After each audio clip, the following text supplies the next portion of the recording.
Cherpu government higher secondary school സംരക്ഷണ മതിൽ തകർച്ചാ ഭീഷണിയിൽ. അപകടഭീതിയിലാണ് ഇതുവഴിയുള്ള കുട്ടികളുടെ സഞ്ചാരമെങ്കിലും അധികൃതർക്കുള്ളത് അവഗണന മാത്രം. Cherpu government higher secondary school മതിൽ തകർച്ചാ ഭീഷണിയിലായിട്ടും ബന്ധപ്പെട്ട അധികൃതർ തുടരുന്ന മൌനം കടുത്ത പ്രതിഷേധമാണ് ഉയർത്തുന്നത്. സ്കൂളിന്റെ സംരക്ഷണ മതിൽ ഏത് നിമിഷവും നിലംപൊത്താവുന്ന സ്ഥിതിയിലാണ്. കാലവർഷം കൂടുതൽ ശക്തമാകുന്നതോടെ സംരക്ഷണ മതിൽ പൂർണ്ണമായും തകരാനുള്ള സാഹചര്യവും നിലനിൽക്കുന്നു. സ്കൂൾ വിദ്യാർത്ഥികൾക്കൊപ്പം നാട്ടുകാരെയും ഇത് ആശങ്കയിലാഴ്ത്തുകയാണ്. മതിലിന്റെ പല ഭാഗങ്ങളിലും വലിയ വിള്ളലുകൾ രൂപപ്പെട്ട് അപകടകരമായ രീതിയിൽ റോഡിലേക്ക് ചരിഞ്ഞു തുടങ്ങിയ സ്ഥിതിയിലാണ്. പ്രസിദ്ധമായ തിരുവുള്ളക്കാവ് ക്ഷേത്രം, നിരവധി സർക്കാർ ഓഫീസുകൾ എന്നിവിടങ്ങളിലേക്ക് ദിനംപ്രതി നൂറുകണക്കിന് ജനങ്ങൾ ആശ്രയിക്കുന്ന പ്രധാന പാതയോരത്താണ് തകർച്ചാവസ്ഥയിലുള്ള സ്കൂൾ മതിൽ നിലനിൽക്കുന്നത്. വിദ്യാർത്ഥികൾ ഉൾപ്പെടെയുള്ളവർ മതിലിനോട് ചേർന്ന നടപ്പാതയിലൂടെയാണ് കടന്നുപോകുന്നത്.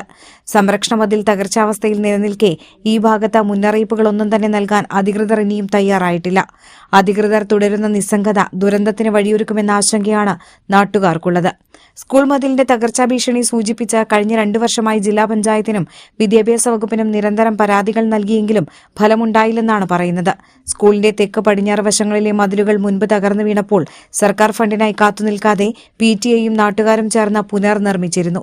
ഇത്തരത്തിൽ അടിയന്തര നടപടിക്ക് ജനപ്രതിനിധികൾ തയ്യാറാകണമെന്നാണ് നാട്ടുകാർ ആവശ്യപ്പെടുന്നത്. അതേസമയം സ്കൂൾ മതിലിന്റെ അപകടാവസ്ഥ ഗുരുതരമാണെന്നും ഇക്കാര്യം മേലധികാരികളെ അറിയിച്ചെന്നും PTA പ്രസിഡന്റ് MS അലക്സി പറഞ്ഞു.